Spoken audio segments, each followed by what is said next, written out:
Welcome to Revenue Rehab, your one-stop destination for collective solutions to the biggest challenges faced by marketing leaders today.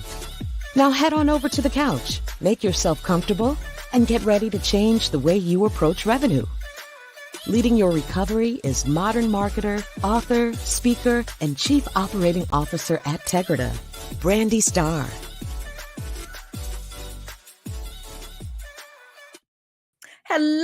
Hello, and welcome to another episode of Revenue Rehab. I am your host, Brandi Starr, and we have another amazing episode for you today. I am joined by Greg Plum. Greg has been recognized as an industry expert in ecosystem channel development, having built partner programs from scratch for multiple SaaS providers and facilitating Partner Ready's Ecosystem Academy for numerous technology company founders in the US and Canada. He has lobbied on Capitol Hill in support of the IT industry and is a 3-time TEDx speaker. Greg also currently serves as a member of CompTIA's North America Community Executive Council, chair of Technology Forum of Delaware, and mentor for the University of Delaware's Executive Mentor Program.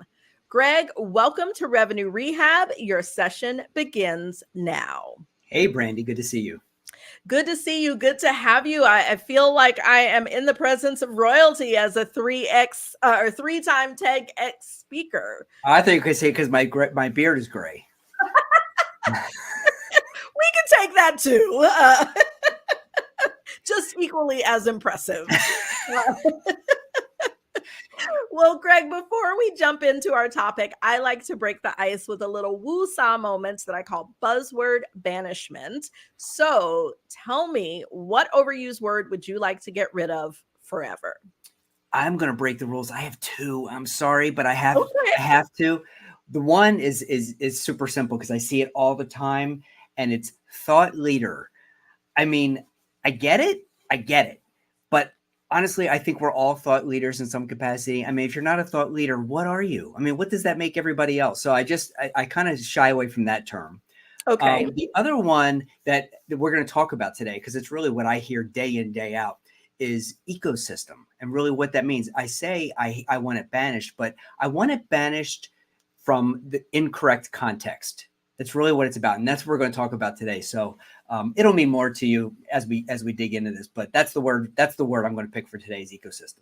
Okay. I won't tackle ecosystem since I know we're going to talk about that, but let's talk about this thought leader, because what else do you call it? Because I do believe that we all have thoughts, but there are individuals and organizations that have a desire to be a leader or to be well known for their independent thinking, the way they see the world. So what term should we use? Evangelist. To me, that's an evangelist. That's somebody who has original thought. They may actually, quite frankly, they may not have to have original thoughts. They just convey them in an influential and motivating manner. But to me, a thought leader, everybody has that capacity. It does not necessarily mean they want to be seen in that light and force themselves out. Many, you look at the DISC profile, many don't want the spotlight on them. That doesn't mean they're not a thought leader. That's the reason that I kind of shy away from that term. Okay, I like evangelists. I may adopt that one. Fair enough. Because I do agree that thought leader is overused and often used in weird ways. So I like yours and I will try to adopt that one. So at least for today, I will not use the term thought leader. Can't say I won't use the word ecosystem because I know that's what we're talking about. We're going to use it in the right way, though. That's what we're going to do today. There we go. So now that we've gotten that off our chest, tell me, what brings you to Revenue Rehab today? Well, I have to say, first and foremost, I'm a rehab addict myself. I mean, I'm an old house guy. So when I saw what you were doing, I was like, I love the concept because it's about taking something that might need work, but there's intrinsic value that you want to enhance the value of, as opposed to ripping and replacing and, raising a structure and creating something new. That's not what you're doing. You're taking something that you see the value and you're really doubling down on that. So that concept, I love it. It's exactly what I do when I work with companies. I usually work with software companies. It's not exclusive to software, but obviously that's a mainstay these days in the industry in business. So I work with software founders, helping them identify new routes to market. So why rehab? Well, just look at the industry. There are layoffs left and right. I think companies are failing to hit metrics that were set aside. There was a lot of PE money, private equity funds that went into the industry. It went into the industry with expectation. You fast forward 3 to 5 years, and if those expectations aren't met, then changes have to be made. And that's kind of where we're sitting right now. So my thought is, I'm not going to claim this is my own thought. There is a school of thought right now where the lion's share, and it can be proven, the lion's share of business actually flows through channels, through partners, as opposed to direct. Instead of going direct from consumer, from manufacturer to consumer, there is a single or a series of quote unquote middlemen or partners or distributors that actually help execute that sale. Why not better understand what that channel is all about and how to actually leverage it, maximize it, and get the most out of it for a company to get their products to the end customer, the end user? I love it, and I agree with you. And in a minute, I will share with you my bone to pick with the channel community and infrastructure as a place to start with this conversation. Okay. But before I do that, I believe in setting intentions. It gives us focus, it gives us purpose, and most important, it gives our audience an understanding of what they should expect from our conversation today. So what's your best hope for our talk? What would you like for people to take away from the discussion? I would like for the audience to think about their current customers and then walk away. There's going to be a homework assignment here that's not going to be graded. There's going to be a homework assignment that's going to give you the ability to really to identify a new route to revenue. That is a promise. Okay. That's included, that you're going to walk away with that. So what I want you to do is just think about your current customers right now as we're having these conversations, and then try to get maybe 3 of them in mind. And we'll talk about what we're going to do with them. Okay, well, I've got 3 in mind for ours. I mean, we're not a technology company, but I'm going to go along with the exercise. So I do agree with you in that that a lot of business flows through partners, and that is whether there's an actual partnership, with the 2 brands, or just unofficially. And a lot of that, what they call the dark funnel, a lot of that is through a partner community. And I mean, as a consultant, I know we are consistently recommending, whether it's technologies, other vendors, ways to do things that I know triggers customers to start to explore specific vendors or categories of vendors for different types of things. And my bone to pick with the partner ecosystem is really, it goes back to the exact reason why you're here is I think most companies do it wrong. In that there is this volume play, number one, of how do we drive like the most partners possible. There is also sort of a very one mono thought process, like in terms of what partnership is. And so I really am looking forward to hearing your perspective on how we create these mutually beneficial relationships. And I love that new route to revenue, or a rehab's route to revenue, because there's a lot of companies that do already have channel as a route, but it's a route that's, kind of barely chugging along. And so my first question for you is, I know that you have this mentality of like thinking backwards, of starting with the ICP in order to identify the right kinds of partners. So I want to start there and let you share your perspective. Sure. Thank you. And you did something that I hear often, and I love that you did this. You said channel, right? And you shifted mentally from ecosystem to channel. And that's what happened. And I know you didn't draw that correlation, but I drew it in my mind because I hear it all the time. In tech, it's used interchangeably, ecosystem and channel. And that's what I said I want to make sure we address today. They are not the same. As I define it, and look, if you ask 10 different people, you're going to get 10 different answers, right? For the most part, with some nuance there. The way I see it, Brandi, is ecosystem is basically all influencers in that 360 around some entity. All right, we'll get back to that in a second.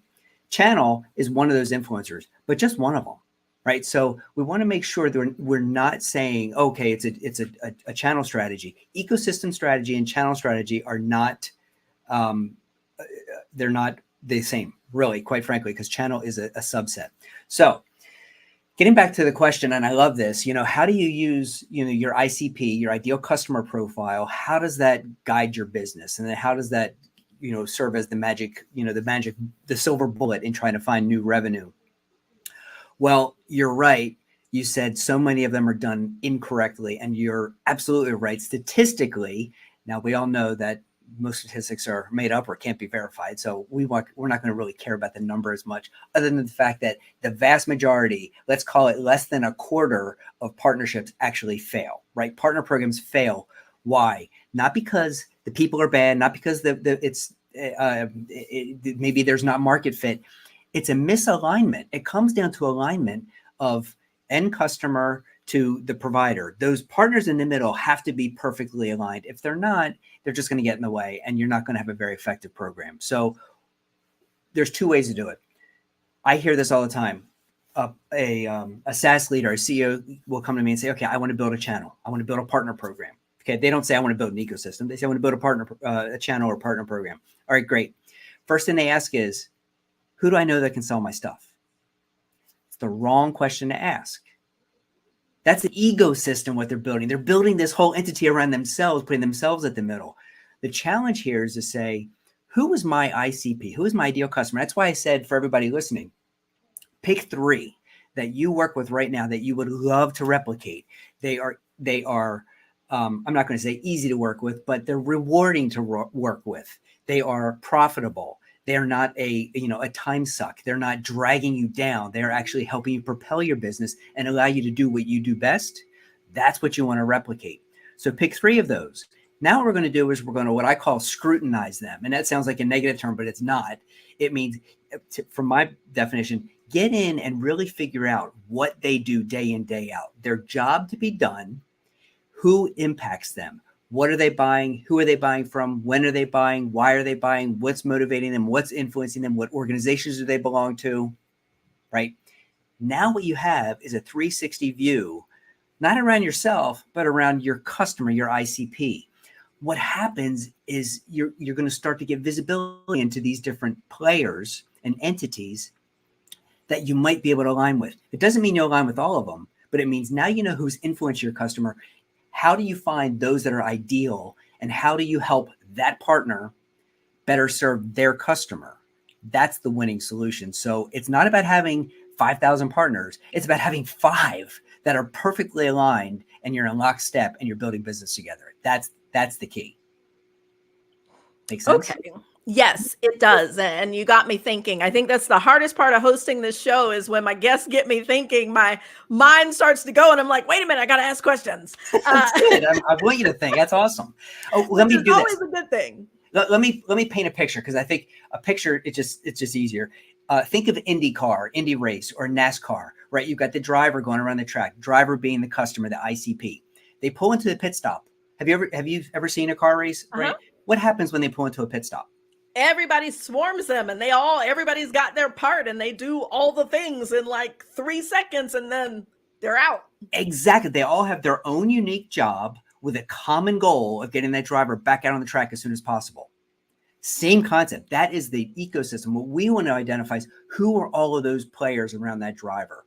Those are the ones that we want to figure out how we work with, how we help that entity better serve their customer. Then the beauty is, we help them with that customer. They've got other customers, right? Then they bring us along. That is an ecosystem strategy. That's what makes all the difference in new routes to revenue.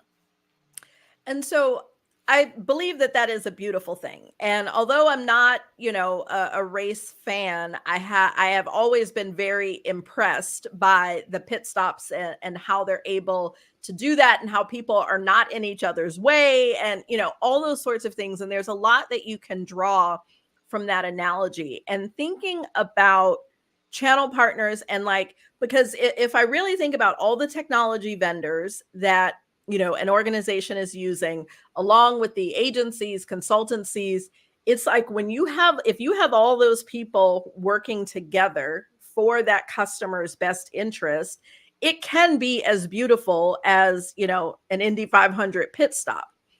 What I see the challenge being in where I see, a lot of companies struggle with their partner programs is they aren't able to get that level of coordination. I even look at ourselves and some of our largest clients who have, for some, we've got great relationships with their tech vendors. We're talking like before their QBRs about what's happening, what are we seeing, so that what each of us is talking about to the customer about is very unified. And so I do see it in small pockets, and I've talked to others who also see it in small pockets.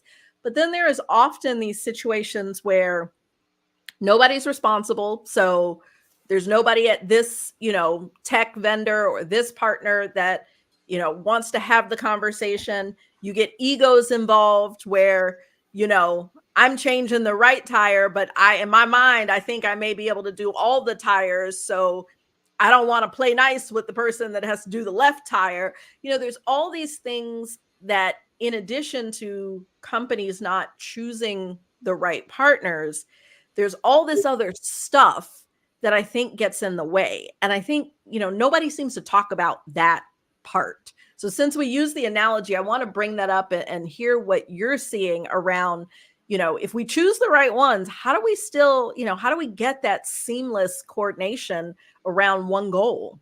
From the top. It has to start at the top. You have to have the strategy.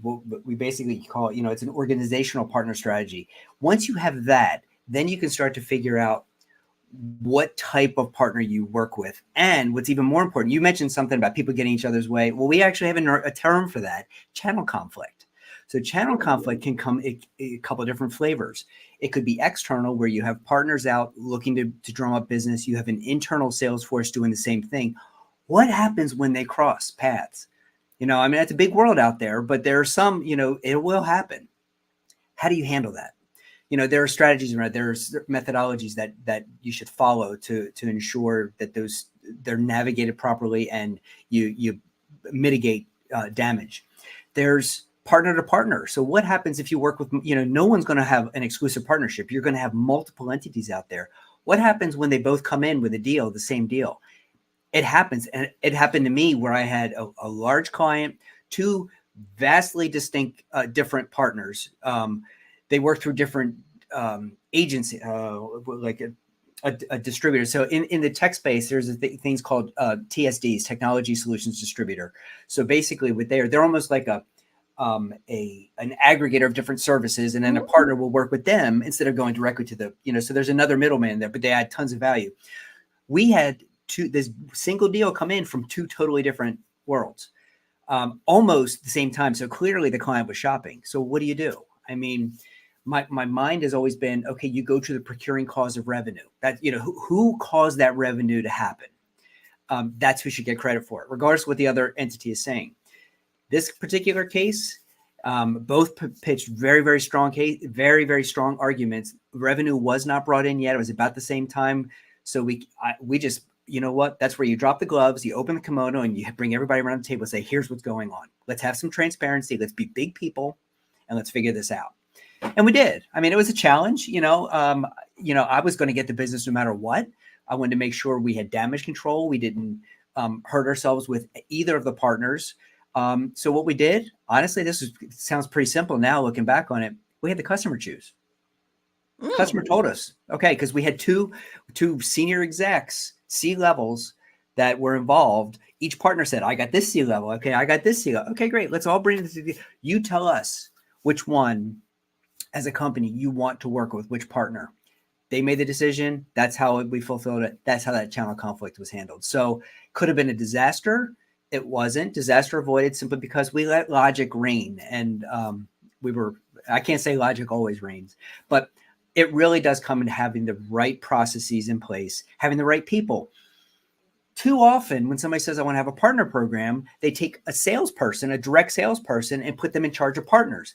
It is a different motion. It is a different mindset, a different motivation. It is much more of a long game. It is less transactional.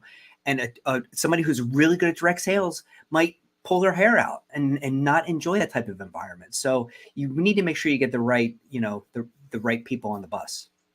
Yeah, because I know in general, like I had some experience in the channel marketing side, and I know in general, the people that manage a channel usually are people who have a stronger tie to building those relationships, 100%. as opposed to like that direct seller who is more hungry, the hunter. It's like those are very different personalities. And I do think that sometimes, one thing, and this is a general corporate America thing that I see happen, but sometimes there's the next logical step. So someone gets promoted into a role that takes them out of what they're amazing at and, puts them in this other thing. And I see that happen a lot with someone who is promoted to lead channel programs because they were a great seller. And it's like, those don't go together. 100%. Absolutely. And so in thinking about, being able to tap into this, into a channel, the most common types of relationships are what you're describing, where you have those partners that are bringing you direct revenue, making recommendations, helping to drive the sale. Where do you see the role of other forms of partnerships? Because I know it seems like those are the only relationships I see. Those are the only channel programs that I see are those that are these channel partners are, bringing us direct revenue. So, there are a myriad of types of partnerships, but I look at them generally in just a few buckets where that's a referral partner to me, meaning I have somebody out in the field. I'm not paying them a salary. I pay them, it's a revenue share. So whatever comes in, an X percent, let's say 20% of the revenue that comes in gets paid out to that partner for bringing that business to us. And oftentimes they're evergreen, meaning for the life of the customer. So you can see that could be a very lucrative business model for the referring partner. And, some CEOs will balk at that. I'm like, wait a minute, they say 20% for life. Why would I do that? Well, you do that because you get to keep 80% of a dollar that you never would have seen otherwise. That's why you do that. That's why you have this program. The other nice thing about it is it's a little less tangible is you're brought in further down the sales cycle. If you've done a good job on the front end with enablement, with educating and enabling your partner where they know where you fit, you don't have to talk to that prospect until they're already ready to buy. They've already been qualified by that partner. So they're brought in, in the funnel, in the sales funnel, then they're way down the stack versus at the top of the funnel. So it's much quicker time to close. That's one of the other benefits. Other types of partners, so that's your referral partner. Then you have what I call, like a wholesale or a reseller type partner, where basically that's where the partner buys the service at a discount, typically 20, 30% discount off of the retail, puts it on their paper, meaning they bill it, they bundle it in with other services. And then because they might also be called a VAR, value added reseller. So they're bundling in other things and then taking that and then billing that out to the customer. So they, quote unquote, own that customer since it's sitting on their paper. They're buying it from the provider, bundling it and sending it to the end user. A really popular delivery mechanism there or type of company today in tech is the MSP, the managed services provider. They're outsourced IT. So that's what they do. They aggregate different services, communications, cybersecurity, desktop services, pull them all together. They're the help desk. They bundle it. They send it out to the customer with a single invoice. So you can see the value of that type of service. So that right now, I always joke that the MSP right now is the prettiest girl at the dance because all tech companies want to work with them because it's a great route to revenue. Yeah. And then the third overall overarching bucket is really technology partnerships. Those are ones where two entities come together to create something of value that didn't exist beforehand. Best example I could throw you, it's a little bit old, 2007, Apple and AT&T. They joined forces and they created the iPhone, right? So that was the first, and that was, right now, obviously it's rolled out to other providers, but they were the first two. They put the two, one could not exist without the other. Apple needed AT&T, AT&T needed Apple for the device to actually bring that solution to market. That is a technology partnership. So that's the third bucket, usually a little more complicated. And that's where they're bolting on. Those are some of the big partnerships you see announced, an OEM, if you've heard of OEM, right, where you're basically taking different solutions, like in the automotive, that's huge in the automotive industry. The manufacturers basically assemble these different products. They're buying all these different parts from other companies, putting them together, and then rolling it out to the client. So those are, in general, the three big. You got technology partnerships, referral partnerships, and then wholesale or reseller partnerships. Okay. And that helps because, thinking about all those routes to revenue, those are really like three distinct ones, and they are often, I'm trying to think of the way I want to phrase it. When I think about partner programs, I see many companies, it's like they almost pick one as opposed to thinking about them holistically. Do you think, is that normal? Is that preferred? Is that just kind of what happens? Well, I think you have to pick one, or it doesn't necessarily have to be one, but it has to fit your business model. I worked with a company, the largest conferencing company you might know, that it's going back a bit. It was freeconferencecall.com. They were huge, the largest privately held conferencing company in the world, around 2010 to 15-ish. And they've built on their own platform. They built their brand. So I was in charge of global partnerships for them, creating a channel and offer. Well, a lot of the partners in that space wanted to have white label. They wanted to completely private label and keep it under their own brand. Well, that kind of was it went against one of the core values of the company, and what the early success of the company was around that brand and leveraging that brand. You pull that away, you theoretically dilute their value. So that meant a certain type of partnership is going to be more valuable to the business than the other. So as a result, we had to let our business goals, what's important to this business, to grow in this business. Well, yeah, wholesale would be great. We know what you're in, but guess what? That might not be the best thing for our business. It may not be how we want to grow our business. So because of that, we need to find partners that actually fit our model. So in that particular case, that kind of referrals, that was the way to go. It allowed us to keep our brand. We had revenue share, and we got a new route to market. Wholesale, not so much of a fit there. However, I'm a big fan when we start talking about programs. I hate single-threaded. Being single-threaded makes me a little bit nervous. As long as it fits, as long as you can make it work and you have the operations to support it. I love having a referral model that's super easy, right? Basically, you just track it, you attribute it to the right partner, and you make sure that they get credit for it and they get their share of revenue for the life of that customer. That's pretty simple. Reseller is a little more complicated. But what I love about that is essentially when you set them up in a wholesale type relationship, you've got one main point. You're not worrying about the end customers. You're not billing the end customers. You're billing one entity, and you take good care of them as your distribution arm. They're going to take good care of you. That turned into my biggest win of my career.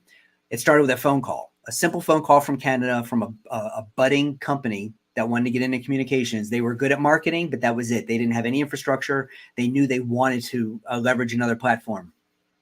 Well, we were fortunate enough to become that platform, and it was a reseller relationship. I never knew their customers. I didn't know them. I knew them intimately. I mean, we were joined at the hip for years, but as a result, it turned into an extremely lucrative relationship for us, for my company, as well as for them. They ended up being purchased for several million dollars. Unfortunately, I was not in equity. I did not have an equity position, but it really comes down to setting up the right partnerships that fit your business model. That's when, instead of starting outside first, like ICP, you're always starting there first and working backwards. Here, it's a little bit different. Start at home. What type of partnership is going to make our business successful? What do we want to dig into? Then we go out and find that type of partnership and then find that value prop. How do we make that type of partner more valuable to their customers? Simple as that. Perfect. I want to shift gears to sort of the last area that I want to talk about, which is channel marketing. So, in thinking about, we talked a lot about partner programs, how to find the right partners, how to lead with your ICP, the different types of programs. There is a component of marketing where marketers, often the same marketers that are marketing to end users, are also marketing to channel. Yep. And so I'd love to, and this is just a real blanket question, love to hear any thoughts or advice that you have for those that are trying to communicate with the channel to, onboard them, get them to sign up, to, actually get them to use the partnership. Like, any thoughts around communication strategy or the things that those that are leading marketing need to be thinking about when trying to get in front of those partners? Yes. You're familiar with the concept of a SWOT analysis, where you go in and you look at strengths, weaknesses. That's what you want to do with these partners. Find out where they're weak. Oftentimes, you're going to find they're weak in marketing. So that is the opportunity to dovetail, come to the rescue, be that provider, that solution that's going to not only provide the solution, but help them market it and take that to market. That's going to be invaluable. So if you can find where they're weak and where you can kind of fortify them, that's going to be the strength. And it might be as simple as taking your direct facing documents, putting them in their hands, but maybe the ability for them to be co-branded, or where they can swap out contact information so they can be the point person for the customer. You've done all the work. You're teeing it up for them, have them take it out to their customers. You both win. Okay. Yeah. And I think that is something that I see probably most channel programs have at least some form of, some have the MDF funds, so marketing development funds for those not familiar. Yep. Or, they've got co-branded marketing or events. And I think about more of the, like, when I worked on the channel side, one of the biggest challenges I had was just keeping them engaged. Because, usually when a partner signs up to become a partner, it's usually because there's some trigger, like there's a potential opportunity they're about to recommend. So they're like, let me get my share of this. And so they're usually real gung-ho when they first become partners. But I do see, like, I remember working with a client, they had, I don't remember how many thousands of partners in their partner database, but when you looked at how many had done anything, like had just even an open opportunity, not actual closed revenue, the number was so small. And it was like, oh, it's hard to keep them engaged over time. And so, I'm always working, communication strategy is a big part of what we do. And so I'm always, working with clients in trying to crack that nut. And so someone like you that's got so much experience in that, I'd love to hear any thoughts around, like, how you keep them engaged beyond, getting them on board in that initial sale. Well, it's certainly consistency, because it's very easy in the beginning. Of course, everybody's excited. Staying consistent with the communication is huge. And hit them with what's, you mentioned MDF, and yeah, that's certainly an opportunity. And there are spiffs out there, right? Same thing on the sales side of things, the equivalent. I've never been a huge fan of those, because I just feel like it opens up the door for maybe not the strongest recommendation of a solution, because if one has a spiff and the other one doesn't, human nature says, well, maybe I'm going to steer them toward the one with the spiff. So I'm not necessarily a fan of that, when you should be looking for optimal solution for that customer, for that situation. But I think what has happened, trends that I'm seeing, Brandi, instead of like the mass marketing, the big shows, and I still do them, but the smaller, regional, more intimate events, I think are really impactful, because it allows you to have genuine conversations, as opposed to, I work as many trade show booths as anybody. And you do get something out of it as far as at least brand awareness, but to really be able to connect with a partner or a prospective partner, it's usually you have to take it off of the floor. And that's why they say most deals at those shows happen at the bar, at the hotel bar. And it's the truth. It's because you're able to have a genuine conversation and get to know that person on a personal level. It's not a transaction. It is a relationship. I absolutely love that. And that is sound advice because, I do think that that's the hard part is the staying consistent and making sure that you are doing those other things besides just communications like that relationship building. And that goes back to who's running your channel programs.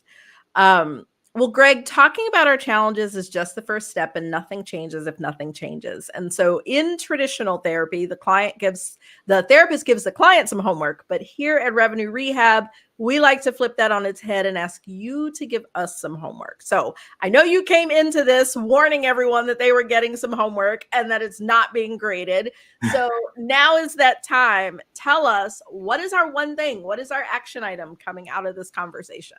Okay, well, early on, I said start thinking about 3 customers, 3 clients that you have right now, ones that you'd want to replicate.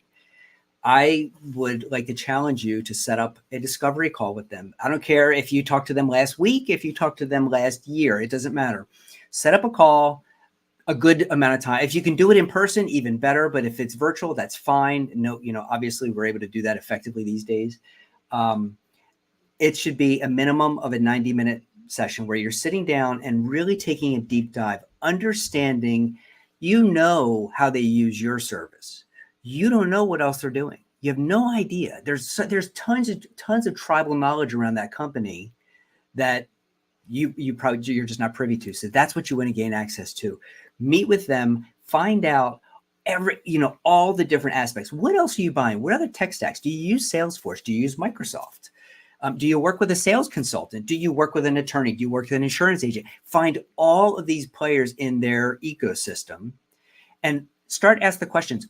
Where does it hurt? Where if there's one thing you needed to fix over, the next, 90 days, where would you focus? These are types of things it's going to allow you to take on the role instead of salesperson or even consultant, trusted advisor, right? That's probably one of those terms should probably show up on a banished terms in a future session. But truly, you want to be that person. You want to be the one. It's almost like I always joke with people, okay, here's the leather couch. Have a seat. Let's talk. Tell me where it hurts. That way we can figure out, all right, I may not be the solution, but maybe I can tee up something else, or I might be able to connect some other dots. That's what if you can pick 3 of them and take a really, really deep dive and understand all of those, pretend they're the IndyCar driver, your customer, find out everybody who's influencing them. Do they belong to any organizations? What events do they attend? All of these things. Guess what? You might walk away saying, hey, guess what? We should be at that event. I didn't even think about that. We should be there. That is the type of thing. That's the homework. Pick 3 and meet with them. Do it quickly because, let's say within the next 2 weeks, pick 90 minutes. And I would love, I don't know, Brandi, if there's a way to get feedback or so, I'm not sure how to, but I would love to hear the findings of that. Because I promise you, if it's done well, I promise you it's going to impact your business. Well, that's a great segue into saying, tell us how people can connect with you. And definitely, I know that you do some workshops, do the shameless plug. Tell us, for those that, that what you're saying is resonating with them, how do they stay connected?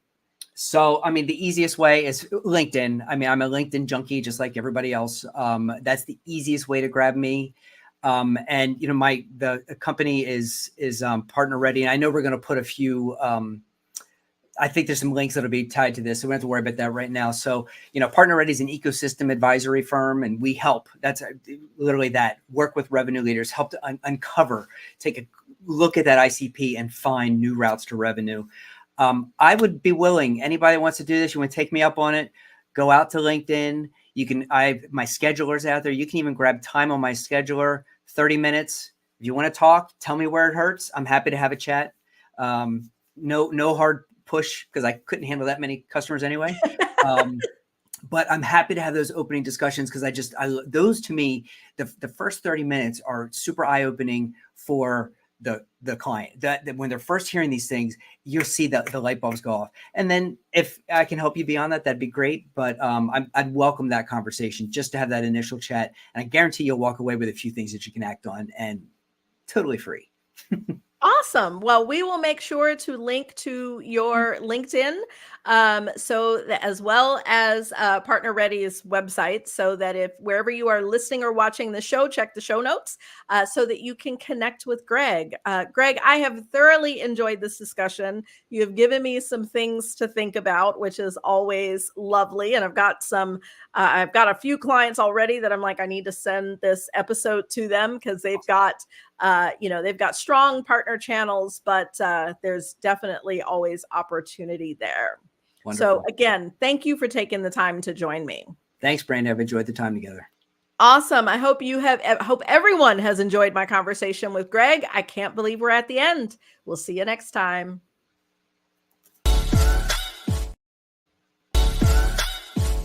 You've been listening to Revenue Rehab with your host, Brandi Starr. Your session is now over, but the learning has just begun. Join our mailing list and catch up on all our shows at revenuerehab.live. We're also on Twitter and Instagram at Revenue Rehab. This concludes this week's session. We'll see you next week.